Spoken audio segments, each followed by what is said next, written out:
Sellers, here are some specific things that buyers are saying about what they want in a home in order to pull the trigger and write that offer. You might want to stick around if you're looking to sell anytime in the future, because this video is for you. Now, I'm not leaving out buyers. And so for you guys, you might want to actually stick around for some specific things that may give you some insight about the area that we live in and some things to be looking out for. So stay tuned, because we're going to get after it right now.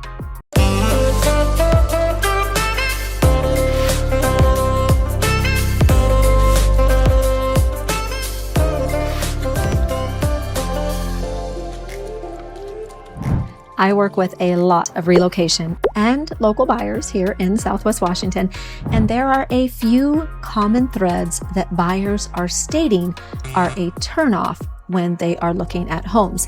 In fact, some can't even look past them. And so often, a lot of times we will be on to the next home before we even really entered the home.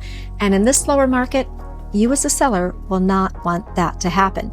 So let's talk about what buyers are truly looking for in 2025. But first, hi, I'm Shastine, your local Vancouver, Washington host and real estate agent, and thank you for watching my channel.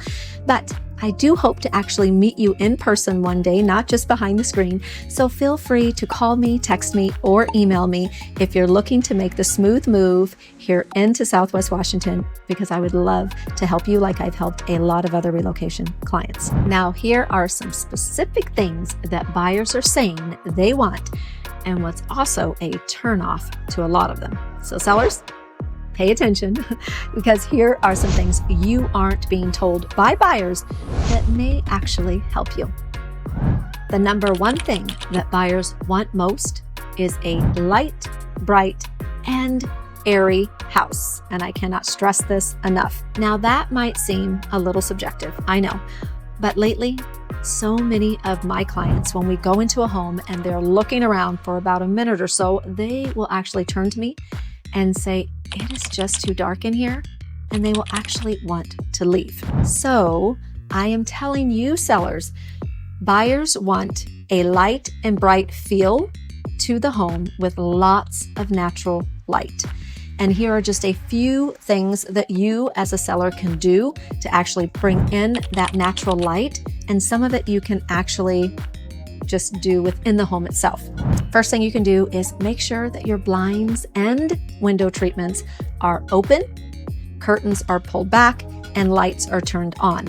Also, if you have dark curtains, change them for light ones.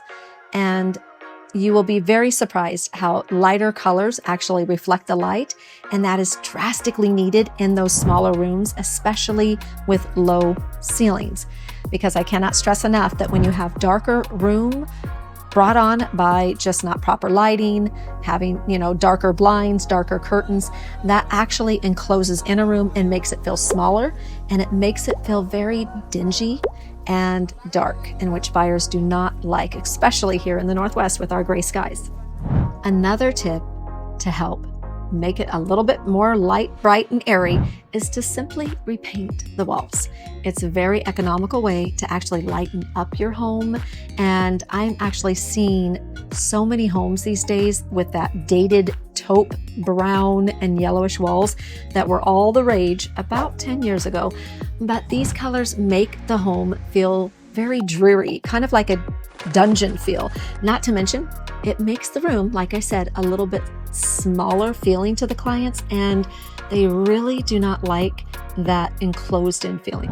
Now, this next item on the list that my buyers are noticing and also indicating are a turnoff is pet odor.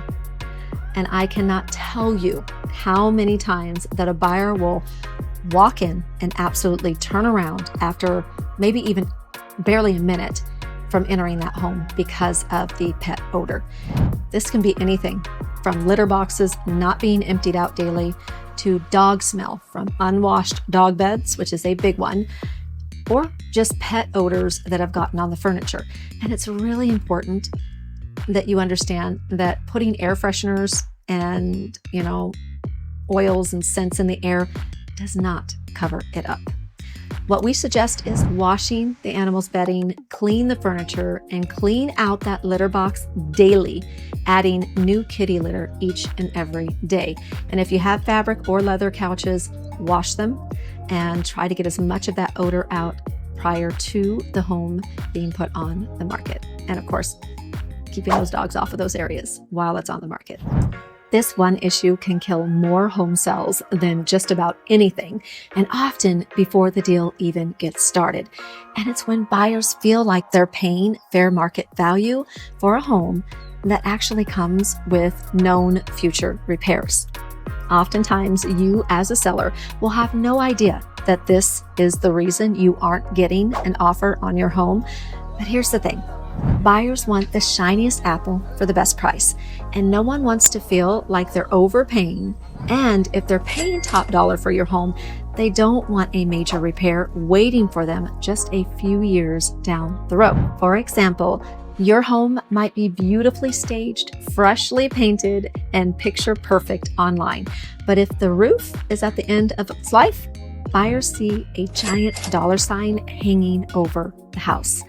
I've seen homes that show absolutely beautifully, but the moment buyers notice that worn roof, they actually hesitate and they start asking themselves, do I really want to take on that risk? Oftentimes, they'll either walk away or spend money on an inspection only to back out later when the seller refuses to address it. So here's what you can do as a seller.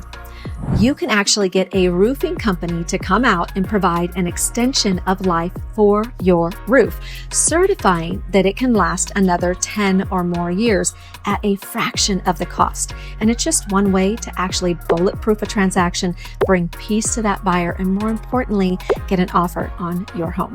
Now, if you're looking to sell, we will need to talk, so that please call me and text me. My information is below and I can provide more information on that little tidbit. The third thing that my buyers want that is actually really pretty easy to accomplish is they actually just want a home at fair market value. And of course, I know that pricing is very subjective depending on if you're on the buy side or the sell side. But fortunately for buyers in 2025, they do have a little bit more of the upper hand.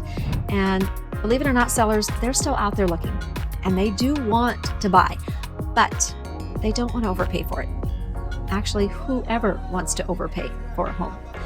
And sellers, I understand that it can feel like you're actually losing money and losing value, especially if you did renovations to your homes. So I really do empathize with you. However, in today's market, buyers are looking for a good value. And with the interest rates where they are, they're even more conscientious about the price that they're paying.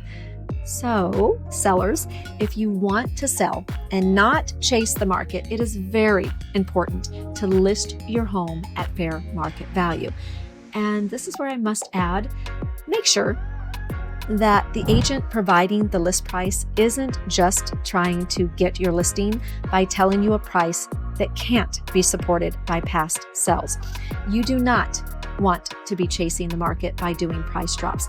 So price it right the first time. These are just some of the items on my list of what buyers are looking for in 2025. But I do want to note here that I didn't include things that a seller can't control, like location, lot size, and school districts. I wanted it to be more about what a seller can control, so that it's actually a win-win for both sides, knowing what a buyer's looking for and what they're saying about homes in 2025 as they're going into them, and what a seller can do in preparation for those buyers. But what do you think? Do you agree? What is the number one feature you're looking for in a home if you were to move today? And sellers, do you think it's time to maybe start remodeling your home, or are you willing to wait it out until the market gets a little stronger, thinking that you may not have to do those little touch-ups or suggestives that I gave in this video? So put your comments below, because I would love to hear. And as always, thank you guys so much for watching. And I really do hope to meet you face to face and not just behind the screen. So reach out by calling me, texting me, or emailing me like a lot of people do, because I would love to be able to help you make that smooth move. And so until next time, I hope you have a great home buying and selling day.